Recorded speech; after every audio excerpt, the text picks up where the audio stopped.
I'm staining the arbor at our beach house today. It's repetitive enough that I don't have to think too hard about it. I'm thinking a lot about other things. I've been thinking a lot lately about the garden in our other house, which is in zone 7B.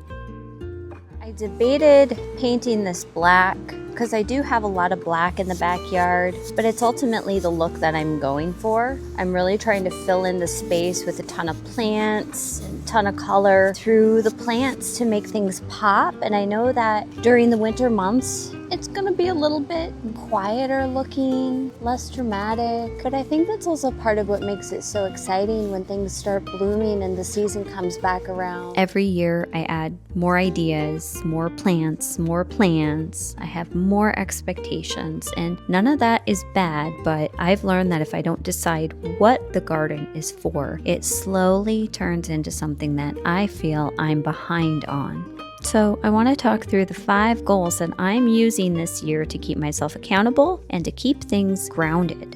Hello and welcome to my channel. If you're new here, my name is Shawnee and I garden in both Zone 7B and 8A on the southeastern coast of the United States. I started my channel back in March of 2025 as a way to document the progress that I've been making, and my ultimate goal is to build my dream garden. I'm going into the 2026 season not with this lofty list of big unachievable goals, but maintaining a focus on incremental progress and continuing to move forward.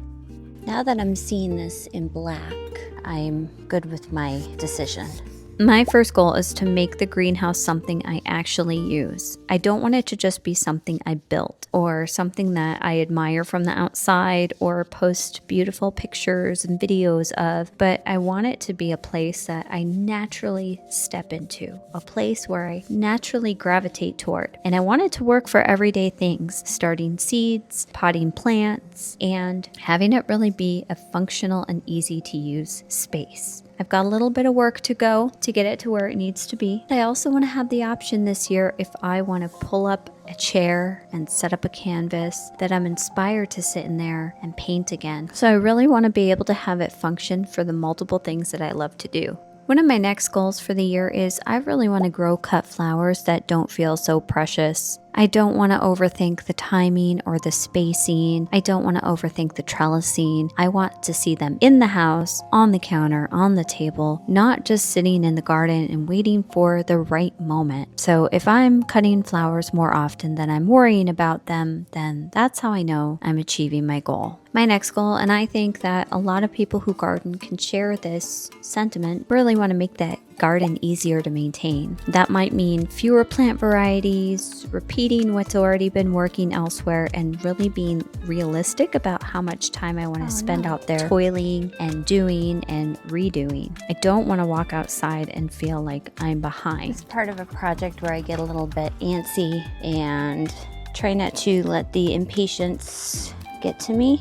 That's what can make it hard to take on a project that's so simple. It's going to be redundant. I feel like there's a difference between a simple project and a redundant project. I think it's the redundant ones that really test my patience. If the garden feels manageable, even when I miss a week of maintaining it, then I know it's set up the right way. My next goal is to get trellising right from the start. Every year, I underestimate how much structure climbing plants actually need, and every year I end up improvising halfway through the season. This time, I want the support in place early and to have it be solid, intentional, and the right size for the plants that I'm growing. If the trellising is solid from the start, then the plants are going to grow better and everything else will get easier to manage. My last goal for this season, and it was something that I said at the start of the last season, I want to use the garden, not just work in it. I want to sit down without checking on what needs attention, to be in the space without needing to fix anything. If I'm spending time in the garden when nothing needs to be done, then that is an indicator that I'm achieving this goal.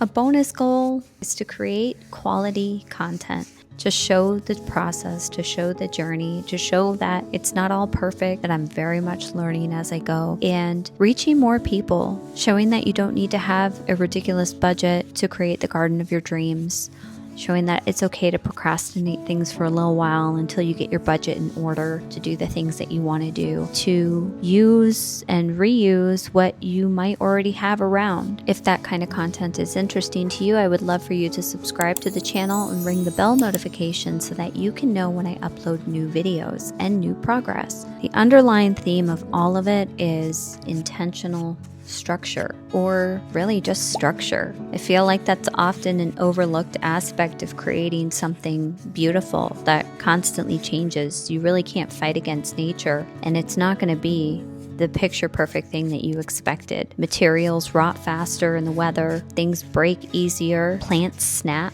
birds eat seeds, things don't grow. There are so many variables and things that happen to outdoor projects that you really don't have any control over. But ultimately, there is a structure that you can put in place to give yourself better chances. I'm finding that the more I focus on really creating structure in the garden, the easier the rest of it becomes. So I guess we can say that's the theme of this next season, is structure. I really thank you for being along on the journey. I am having the time of my life doing this. I never thought I would be into gardening, and now it's just something that I think about all the time. I think if I focus on those 5 fundamental goals, everything else can be a bonus in addition to that. If I'm doing those things well and I'm achieving those 5 goals, that means I have a little more time to do other things. I'm hoping for you that 2026 is your best year yet. So thanks for hearing me out. And I will see you next week.